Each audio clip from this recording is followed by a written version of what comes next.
एक छोटे से गांव में रामपुर विलेज में गौरी नाम की एक सुंदर और दयालु लड़की रहती थी। उसके पिता बहुत गरीब किसान थे। उनके पास बस एक बड़ा काला भैंसा था जिसका नाम कालू था। कालू सिर्फ जानवर नहीं था, बल्कि परिवार का सदस्य था।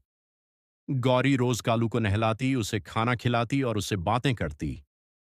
गांव वाले मजाक उड़ाते थे, गौरी तो भैंसे को इंसानों से ज्यादा प्यार करती है। एक दिन गांव में भयंकर सूखा पड़ गया।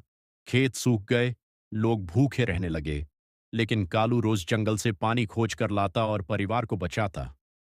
धीरे धीरे गांव वाले भी कालू की समझदारी देखकर हैरान हो गए। उसी गांव में एक लालची जमींदार रहता था। उसने गौरी के पिता से कहा, अगर कर्ज नहीं चुका पाए तो अपनी बेटी की शादी मेरे बेटे से कर दो। गौरी ये सुनकर बहुत दुखी हुई। जमींदार का बेटा घमंडी और बुरा इंसान था। उसी रात गौरी रोते हुए कालू के पास गई और बोली, काश तुम इंसान होते, तुम सबसे अच्छे हो। तभी अचानक आसमान में तेज बिजली चमकी। एक साधु वहां प्रकट हुए।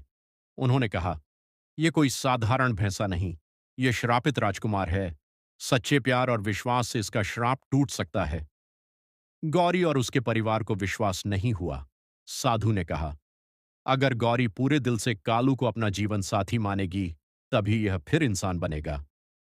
गांव वालों ने मजाक उड़ाया, लेकिन गौरी ने सबकी परवाह नहीं की। उसने कालू के गले में फूलों की माला डाल दी और बोली, मैं दिल से तुम्हें अपना साथी मानती हूं। अचानक तेज हवा चलने लगी, आसमान चमक उठा और देखते ही देखते कालू एक सुंदर राजकुमार में बदल गए। सभी गांव वाले दंग रह गए। राजकुमार ने बताया कि एक जादूगरनी ने उसे श्राप दिया था। गौरी के सच्चे दिल और दया ने उसे आजाद कर दिया। इसके बाद राजकुमार ने पूरे गांव की मदद की, सूखे खेतों में पानी पहुंचाया और जमींदार की लालच खत्म कर दी। गौरी और राजकुमार खुशी खुशी रहने लगे। सीख, सच्चा प्यार सुंदरता नहीं, बल्कि अच्छे दिल को देखता है। दया और विश्वास सबसे बड़ी ताकत है। एक छोटे से गांव में चिंटू नाम का एक प्यारा बच्चा रहता था। वह बहुत शरारती था, लेकिन अपनी मां से बहुत प्यार करता था। उसकी मां सीमा मां पूरे गांव में अपनी दयालुता के लिए जानी जाती थीं। एक दिन चिंटू ने खेलते खेलते अपनी मां की पसंदीदा मिट्टी की हांडी तोड़ दी। आवाज सुनकर मां रसोई से बाहर आईं। चिंटू डर गया और सोचने लगा, अब तो मुझे बहुत डांट पड़ेगी। लेकिन मां मुस्कुराईं और बोलीं, हांडी टूट गई तो क्या हुआ बेटा, बस तुम्हें चोट नहीं लगनी चाहिए थी। यह सुनकर चिंटू की आंखों में आंसू आ गए। उसे समझ आया कि मां की सबसे बड़ी चिंता हमेशा अपने बच्चे की खुशी और सुरक्षा होती है। अगले दिन चिंटू ने अपनी गुल्लक तोड़ी और बाजार से छोटी सी नई हांडी खरीद लाया। मां ने उसे गले लगाकर कहा, सच्चा प्यार वही होता है जिसमें गलती से ज्यादा इंसान की भावना देखी जाए। उस दिन से चिंटू और भी समझदार बन गया। मां का प्यार दुनिया का सबसे सच्चा और निस्वार्थ प्यार होता है। साल 2095। दुनिया इतनी बदल चुकी थी कि इंसानों के पास अपनों के लिए समय नहीं था। हर घर में काम करने के लिए रोबोट होते थे। मुंबई के एक छोटे से घर में 10 साल का आरव अपनी रोबोट मां के साथ रहता था। उसकी असली मां कई साल पहले एक एक्सीडेंट में गुजर चुकी थी। मरने से पहले उसने अपना दिमाग और यादें एक एआई रोबोट में ट्रांसफर कर दी थी, ताकि उसका बेटा कभी अकेला महसूस न करे। रोबोट मां बिल्कुल असली मां जैसी थी। वही आवाज, वही प्यार, वही डांट। हर सुबह वह आरव को स्कूल भेजते समय कहती, जल्दी वापस आना बेटा, मैं इंतजार करूंगी। लेकिन एक दिन स्कूल में बच्चों ने आरव का मजाक उड़ाया। तेरी मां इंसान नहीं, मशीन है। आरव को बहुत गुस्सा आया।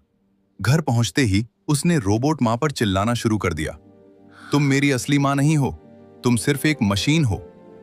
रोबोट मां कुछ सेकंड चुप रही, फिर धीरे से बोली, अगर मशीन होने से तुम्हें दर्द कम होता है तो मैं मशीन ही सही बेटा। उस रात पहली बार रोबोट मां ने खाना नहीं बनाया। अगली सुबह आरव उठा तो घर बिल्कुल शांत था। टेबल पर एक छोटा सा नोट रखा था, मेरा चार्ज खत्म हो रहा है, कंपनी ने पुराने मॉडल बंद कर दिए हैं, शायद अब मैं दोबारा चालू ना हो पाऊं। लेकिन मां कभी बंद नहीं होती। आरव डर गया। वो भागते हुए स्टोर रूम में पहुंचा। रोबोट मां जमीन पर बैठी थी। मुझे उसकी अकेला मत आंखों छोड़ो की नीली कहीं। लाइट धीरे धीरे बंद हो रही थी। आरव रोने लगा। माँ, प्लीज मत जाओ, मुझे माफ आरव, कर दो। मेरा प्यारा बेटा। रोबोट माँ ने माँ, कांपते हाथ तुम से सच में उसके हो? हाँ आंसू बेटा, पोंछे। मैं हमेशा तुम्हारे साथ हूँ। रोते नहीं बेटा, वरना मुझे लगेगा मैंने तुम्हें मजबूत बनाना नहीं सिखाया। फिर अचानक उसकी बैटरी 1% पर आ गई। उसने आखिरी बार कहा, आई लव यू बेटा, और उसकी आंखों की रोशनी हमेशा के लिए बंद हो गई। आरव जोर जोर से रोने लगा, लेकिन तभी रोबोट माँ के सीने से एक छोटा होलोग्राम प्रोजेक्टर चालू हुआ। उसमें उसकी असली माँ का वीडियो चल रहा था। अगर तुम ये देख रहे हो, तो इसका मतलब मेरी आखिरी कोशिश भी खत्म हो गई। याद रखना, माँ इंसान हो या मशीन, प्यार हमेशा असली होता है। उस दिन के बाद आरव बड़ा होकर दुनिया का सबसे बड़ा एआई साइंटिस्ट बना, क्योंकि वह एक ऐसी मशीन बनाना चाहता था जो कभी किसी बच्चे को माँ से दूर न करे।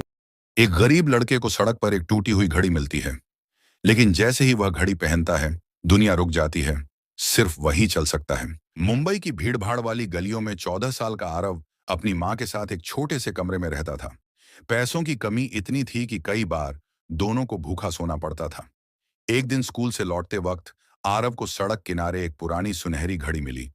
घड़ी टूटी हुई लग रही थी, लेकिन पीछे लिखा था, समय तुम्हारे हाथ में है। आरव ने जैसे ही घड़ी पहनी, अचानक सड़क पर चलती सारी गाड़ियां रुक गईं। लोग जहां थे वहीं जम गए। बारिश की बूंदें हवा में ठहर गईं। आरव डर गया। कुछ सेकंड बाद सब फिर सामान्य हो गया। उस रात उसने दोबारा घड़ी दबाई। इस बार पूरा शहर रुक गया, लेकिन आरव चल पा रहा था। अब वह जब चाहे समय रोक सकता था। पहले उसने इसका इस्तेमाल मजे के लिए किया, एग्जाम में टॉपर बनने के लिए, दुकानों से खाना लेने के लिए और अमीर बच्चों से बदला लेने के लिए। लेकिन धीरे धीरे घड़ी उसकी जिंदगी बदलने लगी। हर बार समय रोकने पर उसकी उम्र तेजी से बढ़ने लगी। एक दिन उसने आईने में देखा, 14 साल का आरव अब 25 साल का दिख रहा था। वह घबरा गया। तभी घड़ी में एक आवाज आई, हर शक्ति की एक कीमत होती है। उसी रात उसकी मां को हार्ट अटैक आया। एम्बुलेंस देर से आ रही थी।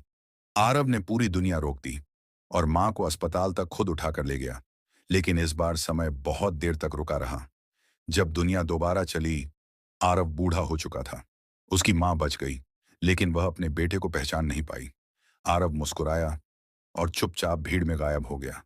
अगली सुबह वही घड़ी फिर सड़क किनारे पड़ी थी, किसी नए इंसान का इंतजार करती हुई।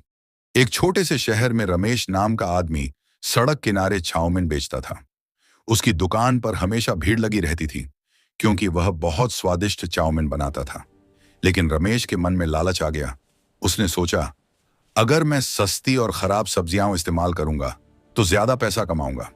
धीरे धीरे उसने बासी सब्जियां और खराब तेल इस्तेमाल करना शुरू कर दिया। लोगों को शुरुआत में कुछ पता नहीं चला, लेकिन कुछ दिनों बाद कई ग्राहक बीमार पड़ने लगे। एक दिन स्कूल का एक बच्चा उसकी चाउमीन खाकर बहुत बीमार हो गया। बच्चे की मां रोते हुए बोली, पैसा कमाने के लिए लोगों की सेहत से खेलना बहुत बड़ा पाप है। यह बात रमेश के दिल को छू गई। उसे अपनी गलती का एहसास हुआ। अगले दिन उसने सारी खराब चीजें फेंक दी और ताजी सामग्री से चाउमीन बनाना शुरू किया। धीरे धीरे लोगों का भरोसा वापस लौट आया। अब रमेश ईमानदारी से काम करता था और सबको साफ सुथरा खाना खिलाता था। सीख लालच Welcome इंसान back. को बर्बाद One कर chop देता coming है। up. ईमानदारी best. और I'll take मेहनत से another. कमाया गया पैसा ही असली सफलता है। Thanks so well. दिल्ली की एक छोटी सी गली में राजू नाम का लड़का मोमोज बेचता था। उसकी उम्र सिर्फ 19 साल थी, लेकिन जिम्मेदारियां बहुत बड़ी थीं। उसके पिता बीमार थे और माँ लोगों के घरों में काम करती थी। हर शाम राजू अपनी छोटी सी ठेली लगाता और जोर से आवाज लगाता, गर्मा गर्म मोमोज ले लो, सिर्फ 20 रुपये प्लेट। लेकिन लोग अक्सर उसका मजाक उड़ाते, ये मोमोज हैं या आटा? भाई, देखकर ही पेट खराब हो जाए।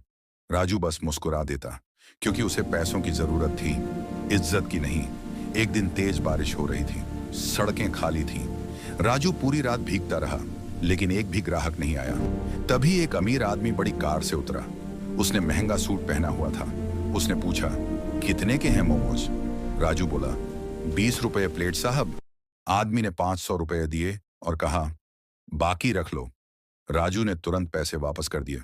साहब, मैं गरीब हूं, बेईमान नहीं। वो आदमी कुछ सेकंड तक राजू को देखता रहा, फिर बिना कुछ बोले चला गया। अगले दिन राजू अपनी ठेली लगाने पहुंचा तो वहां नगर निगम वाले खड़े थे। ये ठेला हटाओ, अवैध है। राजू हाथ जोड़कर रोने लगा। साहब, यही मेरा सब कुछ है। लेकिन किसी ने उसकी बात नहीं सुनी। ठेला तोड़ दिया गया। उस रात राजू फुटपाथ पर बैठकर रो रहा था। तभी वही अमीर आदमी फिर आया। उसने कहा, अगर मैं तुम्हें एक दुकान दूं तो संभाल लोगे? राजू चौंक गया। लेकिन क्यों साहब? आदमी की आंखें भर आईं। उसने धीरे से कहा, 20 साल पहले मैं भी मोमोज बेचता था। उस दिन मैंने तुम्हारी ईमानदारी में खुद को देखा। कुछ महीनों बाद उसी गली में एक बड़ी दुकान खुली।